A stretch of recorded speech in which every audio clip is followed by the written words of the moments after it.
बिस्मिल्लाहिर्रहमानिर्रहीम अस्सलाम वालेकुम व्यूअर्स। आज मैं आप लोगों के साथ गाजर की खीर यानी गजरेला की रेसिपी शेयर करूंगी।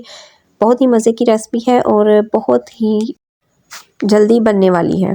तो इधर चावल लिए हैं मैंने 2 कप, इनको भिगो दिया है आधे घंटा पहले। अब इधर गाजरें ले ली हैं, गाजरों को भी कद्दूकश कर लिया है वॉश करने के बाद।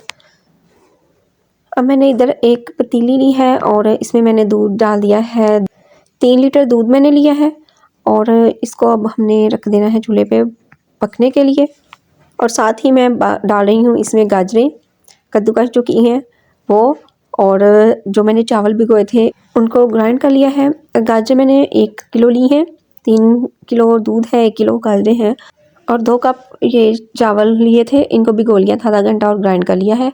ये जो खीर है इसमें चावल थोड़े से ज़्यादा आम खीर की निस्बत थोड़े से ज़्यादा डलते हैं और इसलिए ये मैंने थोड़े से ज़्यादा डाले हैं। अगर दूसरी सादा खीर बनाएं तो फिर चावल थोड़ा कम डालते हैं। तो ये मैंने पकने के लिए रख दिया है हर चीज़ डाल के।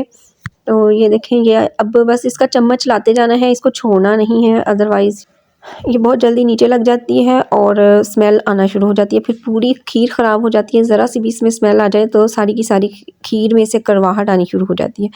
तो इसलिए आपने ध्यान रखना है।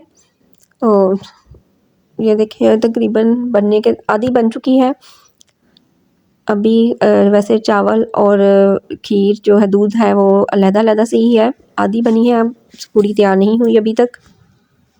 ये देखें, ये अभी दूध और वो गाजरें अलग-अलग से लग रही हैं ना, तो जब ये जुड़ जाएंगी, थिक सी फॉर्म में आ जाएगा तो फिर ये हम इसको फ्लेम को बंद कर देंगे। ये देखें, और थोड़ी देर मैंने इसको पकाया है, खीर थिक हो चुकी है और रेडी हो गई है बिल्कुल। अब हम इसमें चीनी डालेंगे। चीनी को मैं पहले कैरमलाइज़ करूँगी। आप डायरेक्ट भी डाल सकते हैं, लेकिन कैरमलाइज़ करने से थोड़ा कलर में और टेस्ट में फ़र्क आ जाता है, थोड़ी ज़्यादा मज़े की लगती है। तो इसलिए मैं इसको चीनी को कैरमलाइज़ करूँगी। ये तकरीबन मैंने 2 कप चीनी ली है, तो आप अपने टेस्ट के हिसाब से कम या ज़्यादा कर सकते हैं, चेक कर लीजिएगा 2 कप डालने के बाद।